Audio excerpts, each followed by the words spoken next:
Everyone, welcome to my channel pharmacy with Priya. आज हम पढ़ेंगे नेजल ड्रग डिलीवरी सिस्टम के बारे में।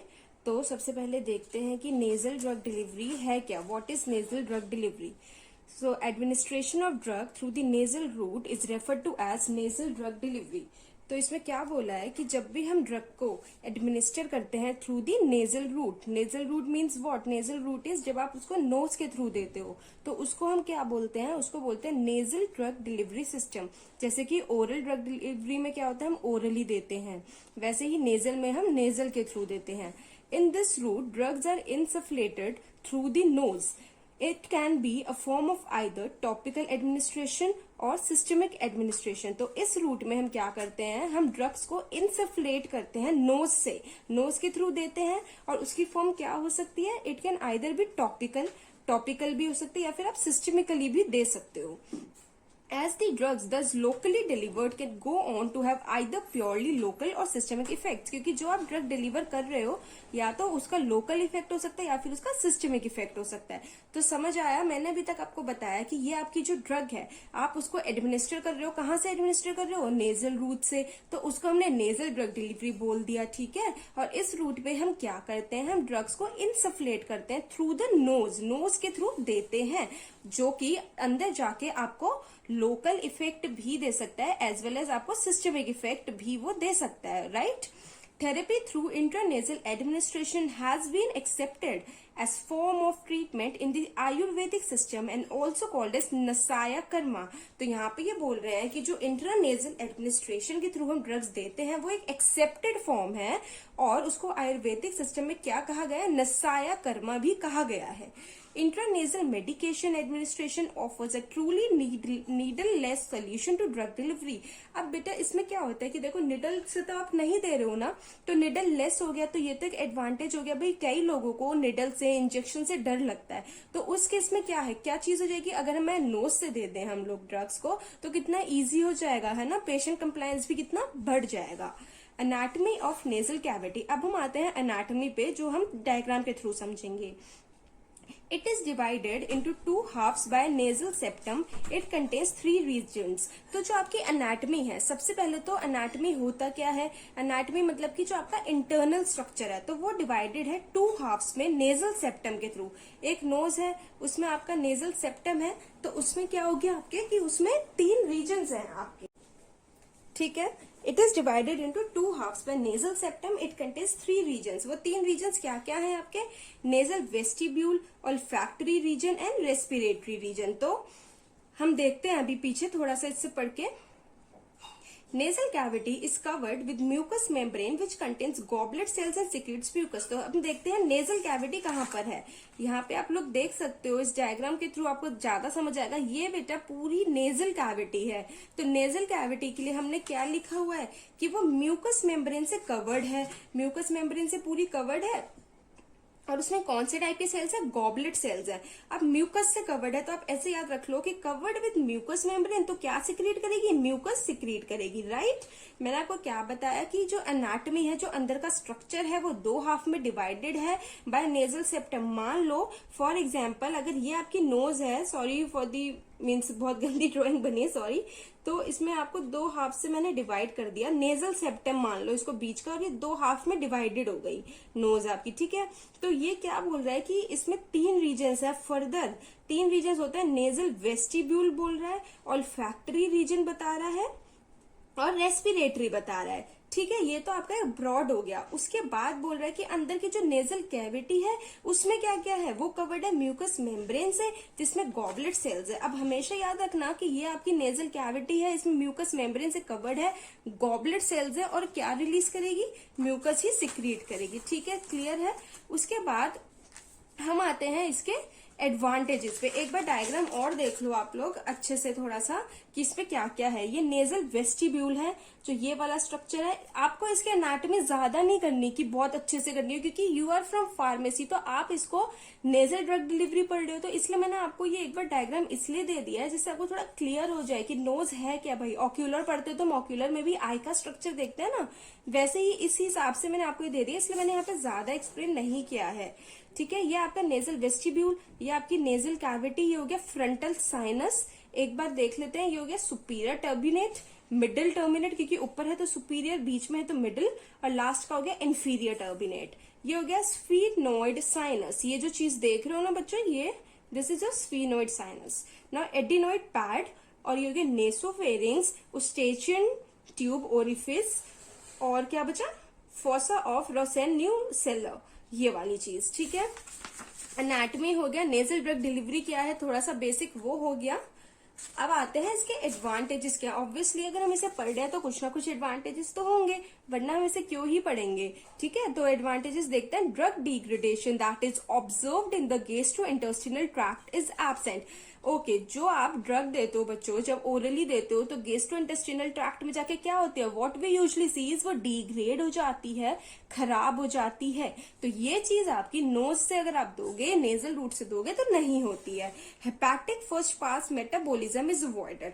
आप सबको, this is the very very means common term in our pharmacy, hepatic first pass metabolism, जो कि यूजुअली ओरली जब हम देते हैं हमें देखा जाता है कि ड्रग वहां पे भी जाके खराब हो रही है, फर्स्ट पास मेटाबॉलिज्म हो रहा है उसका, तो वेस्ट हो रही है ड्रग। तो ये जो हेपेटिक फर्स्ट पास मेटाबॉलिज्म है ये अवॉइड हो जाता है। और जिसको हेपेटिक फर्स्ट पास मेटाबॉलिज्म में कंफ्यूजन है, यू कैन कमेंट डाउन, मैं इसकी एक सेपरेट वीडियो बना दूंगी। Why because I am saying this because is a very important topic. और ये जो है ना आपका कंसेप्ट फर्स्ट पास मेटाबॉलिज्म का बिल्कुल क्लियर होना चाहिए। आगे आप कोई प्रोजेक्ट करोगे, कुछ भी करोगे, तो उस पॉइंट ऑफ व्यू से भी यू शुड नो कि ये होता क्या है। तो hepatic first pass metabolism avoid होता है। Rapid drug absorption and quick onset of action can be achieved. जो मेरी ड्रग की एब्जॉर्प्शन है जल्दी से, और जल्दी मुझे एक्शन चाहिए, वो भी मैं इससे करवा सकती हूँ। The bio availability of larger drug molecules can be improved bye means of absorption enhancer और अदर अप्रोच। अब क्या है कि मेरे को कोई लार्जर ड्रग मॉलिक्यूल देना है तो उसकी बायो अवेलेबिलिटी भी एनहांस हो सकती है। कैसे, मैं कोई पेनिट्रेशन एनहांसर डाल दूंगी, मैं कोई एब्जॉर्प्शन एनहांसर डाल दूंगी, तो उससे बायो अवेलेबिलिटी भी इंप्रूव हो सकती है, और मैं लार्ज मॉलिक्यूलर ड्रग भी नेजल से दे सकती हूँ। The nasal bio availability for smaller drug molecules is good. और अगर स्मॉलर ड्रग मॉलिक्यूल्स होती तो उसकी बायो अवेलेबिलिटी नेजल रूट से अच्छी हो जाती है। Drugs that are orally not absorbed can be delivered to the systemic circulation by nasal drug delivery. This is also a very good point. वो drugs जो orally absorb नहीं हो पाते हैं या जो डिलीवर नहीं हो पाते हैं ओरली, आपके सिस्टमिक सर्कुलेशन में नहीं जा पाते हैं, हम उनको नेजल से करा सकते हैं। ठीक है, नेजल ड्रग डिलीवरी से आप उसको सिस्टमिक में पहुंचा सकते हो। Nasal route is an alternative to parental route specially for protein and peptide drug. Okay, so nasal route में हम यहाँ क्या बोल रहे हैं कि जो आपका पेरेंट्रल रूट होता है उसके लिए भी ये ऑल्टरनेटिव क्या है आपका, nasal route is an alternative. अगर प्रोटीन पेप्टाइड ड्रग्स की बात करूं, मैं बोल रही हूँ कि वो पेरेंट्रल से भी जा सकते हैं तो वो नेजल से भी जा सकते हैं। तो nasal route is a good alternative. जरूरी नहीं कि हमको वही दर्द सहन करें, निडल एंड ऑल के थ्रू ही एडमिनिस्टर करें। Convenient for patients specially those on long term therapy when compared with parenteral medication. वो पेशेंट्स जो कि बहुत लॉन्ग टर्म थेरेपी पे हैं उनके लिए हम प्रिफर करते हैं कि भाई हम नेजल से दे दे बजाय कि इनको पेरेंट्रल से दें। अब drugs possessing poor stability in GIT, कोई भी ड्रग है जिसकी जीआईटी में पुअर स्टेबिलिटी है, यहाँ पे हमने देखा था कि ड्रग डिग्रेड हो जाता है, यहाँ पे हम बोल रहे हैं कि उसकी पुअर स्टेबिलिटी है, ठीक है, जीआईटी फ्लूइड्स में, तो उस केस में भी हम उनको किससे दे देते हैं, नेजल रूट से दे देते हैं।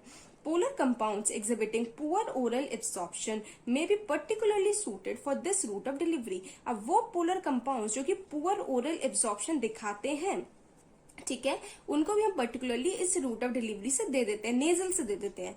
ईज ऑफ सेल्फ एडमिनिस्ट्रेशन या गुड पेशेंट कंप्लायंस, ये तो हमने भी पढ़ा ही था कि पेशेंट खुद भी इसको एडमिनिस्टर कर सकता है, तो ये तो ज्यादा अच्छी बात है ना कि यार हम लोग खुद ही कर पा रहे हैं। तो ease of self administration useful for both local and systemic drug delivery. ये पॉइंट भी हम डिस्कस कर चुके हैं कि ये लोकल इफेक्ट भी देता है, सिस्टमिक इफेक्ट भी देता है, तो ये दोनों के लिए ही यूजफुल है, local as well as your systemic. Local and systemic I hope आपको पता ही है, systemic is in your blood. For CNS drugs, better site for rapid onset of action. Yes, जो आपके CNS ड्रग है, मान लो कोई एपिलेप्टिक ड्रग है, आपको एपिलेप्सी में देना है, तो हम क्या प्रेफर करते हैं, हम नोज के थ्रू दे देते हैं। क्यों? क्योंकि डायरेक्ट एक्शन हो जाता है, तो ये हमारा ज्यादा सही रहता है। क्योंकि सीएनएस ड्रग्स के केस में ब्लड ब्रेन बैरियर वो एक अलग टॉपिक है, वो मैं आपको अलग से पढ़ाऊंगी। The nose is a very easy access point for medication delivery, even easier to access than IM और आईवी साइट्स। हम बोल रहे हैं कि जो आईवी हो गया रूट हो गया या आईएम रूट हो गया, उससे अच्छा है कि हम नोज से देखें, कि बहुत ही इजिली एक्सेसिबल पॉइंट है, आप आराम से नोज के थ्रू मतलब एडमिनिस्टर करा सकते हो। और अब तो हमने उसके बहुत सारे एडवांटेजेस भी पढ़ लिया। अब जैसे हम आते हैं डिसएडवांटेजेस पे, एज यू नो हर चीज का प्रोज एंड कॉन्स होता ही है। तो प्रोज आपने सारे पढ़ लिए बच्चों, ठीक है, आई होप आपको समझ आ गए होंगे, बहुत सिंपल है। अब हम देखते हैं इसके डिसएडवांटेजेस और cons. Relatively inconvenient for patients when compared to oral delivery systems since there is a possibility of nasal irritation। अब होता क्या है कि कभी कभी ना ये ड्रग्स नेजल इरिटेशन कर देते हैं, तो उस केस पे पेशेंट क्या सोचेगा कि यार मुझे तो नेजल इरिटेशन हो रहा है, देन इट इज बेटर कि हम इसको एडमिनिस्टर करें ओरल रूट से। Nasal cavity provide smaller absorption surface area when compared to GIT. जो आपका नेजल कैविटी है उसमें आपका क्या होता है, एब्जॉर्प्शन सरफेस एरिया क्या होता है, स्मॉल होता है, और जीआईटी में क्या होता है, एब्जॉर्प्शन सरफेस एरिया ज्यादा होता है। तो ये भी एक क्या हो गया कि स्मॉलर एब्जॉर्प्शन एरिया हो गया, तो ये भी डिसएडवांटेज हो गया ना, ठीक है। The histological toxicity of absorption enhancers used in the nasal drug delivery system is not yet clearly established. मैंने आपको बताया था एब्जॉर्प्शन एनहांसर्स एब्जॉर्प्शन इंक्रीज करने के काम आते हैं, और वो हम अगर नेजल में यूज करते हैं तो उसकी जो टॉक्सिक इफेक्ट्स हैं अभी तक हम उनको ठीक से क्या कहते हैं रिसर्च नहीं कर पाए कि वो कितने टॉक्सिक हैं कितने टॉक्सिक नहीं है। तो ये भी एक क्या है, एक डिसएडवांटेज है। हमें पता होना चाहिए ना भाई कि हमारी बॉडी में जो चीज जा रही है कि उसका क्या टॉक्सिक इफेक्ट हो रहा है। This is very means needed, very much needed. There is a risk of local side effects and irreversible damage of the cilia on the nasal mucosa, both from the substance and from constituents added to the dosage form। अब ये देखो कि जो आपकी doses form है, nasal doses form है, उसका क्या होता है जब हमने उसको एडमिनिस्टर किया तो कहना है कि लोकल साइड इफेक्ट्स का भी रिस्क होता है, कभी कभी साइड इफेक्ट्स हो जाते हैं, या कभी कभी कुछ कुछ ऐसे डैमेजेस हो जाते हैं जो कि इरिवर्सिबल होता है, आप उनको ठीक भी नहीं कर सकते। आपकी म्यूकोसा हो गया, नेजल म्यूकोसा या सीलिया हो गया, वो डैमेज हो गई, तो ये तो बहुत ही बेकार चीज है। आपकी नेचुरल चीज अगर डैमेज हो जाएगी सब्सटेंस से, एक्सीपिएंट से, या फिर डोजेज फॉर्म से, तो this is very means will have a very harmful effect on us, तो हम ये चीज नहीं चाहते हैं।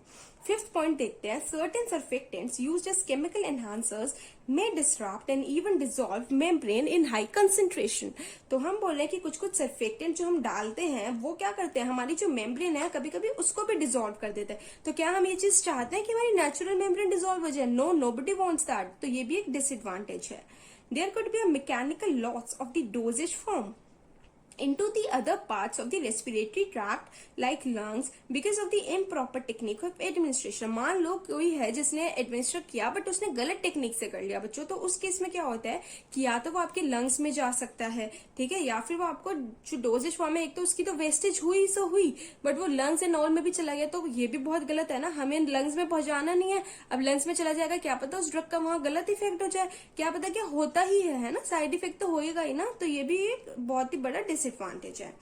Environmental conditions, infections and inter-subject variability can lead to inconsistent absorption। अब होता क्या है कि कभी कभी कुछ इन्वायरमेंटल कंडीशंस ऐसे हैं, कभी कभी पेशेंट को कुछ नोजल इन्फेक्शन हो रखा है या कोई और इन्फेक्शन हो रखा है। कभी कभी क्या होता है, दो पेशेंट है, एक में मैंने दिया उसमें तो अच्छे रिजल्ट्स आ गए, दूसरे को दिया नहीं है। वाई? क्योंकि इंटर सब्जेक्ट वेरिएबिलिटी होती है। इंटर सब्जेक्ट वेरिएबिलिटी क्या होता है कि आपकी दो सब्जेक्ट्स है तो बॉडी टाइप है, हर चीज के हिसाब से चीजें वेरी करती हैं, तो उससे भी क्या होता है एब्जॉर्प्शन हमारी इनकंसिस्टेंट हो जाती है, ठीक से नहीं होती है।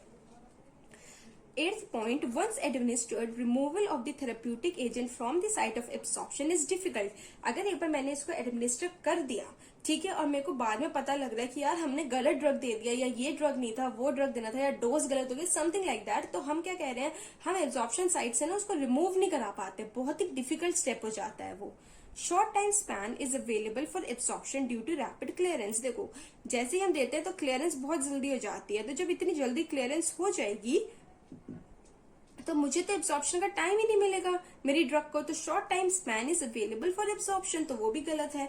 Local metabolism in the nose and instability of compound specially for peptide drugs. जो आपके पेप्टाइडिक ड्रग्स होते हैं उनकी लोकल मेटाबॉलिज्म हो जाती है और इंस्टेबिलिटी भी हो जाती है, तो वो भी क्या है, वो भी गलत है। हमने एडवांटेजेस पढ़े, डिसएडवांटेजेस पढ़े, नेजल रूट के बारे में जनरल चीजें पढ़ी। ये आपके हैं मैकेनिज्म ऑफ एब्सॉर्प्शन, ठीक है, कि ये किस किस मैकेनिज्म से एब्सॉर्ब होते हैं, तो ये भी एक बार हम देख लेते हैं दो मैकेनिज्म्स होते हैं बच्चों आपके मेनली, ठीक है, ट्रांससेल्यूलर एंड पैरासेल्यूलर। सबसे पहले तो ये डायग्राम देखो, यहाँ पे दिख रहा है ये आपके, ये सेल्स वगैरह देख रहे होंगे आपको। इसमें क्या होता है ट्रांससेल्यूलर पैरासेल्यूलर में, पहले लेमन लैंग्वेज में बता देती हूँ आपको।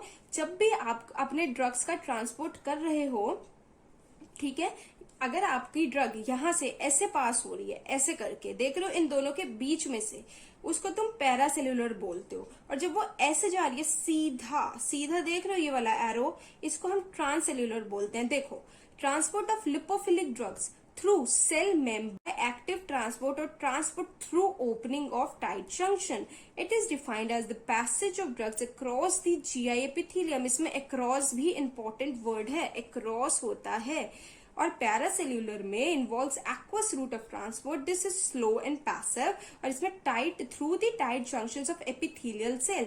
इसमें हम देख रहे हो पैरासेल्यूलर में ये इन दोनों के बीच के जंक्शंस में से ड्रग क्रॉस कर रही है। सो स्टूडेंट्स, आज के लेक्चर में हमने क्या क्या पढ़ा? हमने मैकेनिज्म पढ़े, एडवांटेजेस डिसएडवांटेजेस पढ़े और नेजल ड्रग डिलीवरी का इंट्रो देखा। तो ये आपका पार्ट 1 था। इसके और भी पार्ट्स मैं बनाऊंगी। अगर आपको ये वीडियो हेल्पफुल लगा हो then please like, share and subscribe my channel. हम इसका नेक्स्ट पार्ट जो है उसमें पढ़ेंगे और क्या क्या चीज़ें हैं, जैसे बैरियर्स हुए एंड और भी जो जो चीज़ें हैं, सब टॉपिक्स मैं कवर करूँगी। सो आप तब तक इस वीडियो को पढ़िए। Thank you and bye.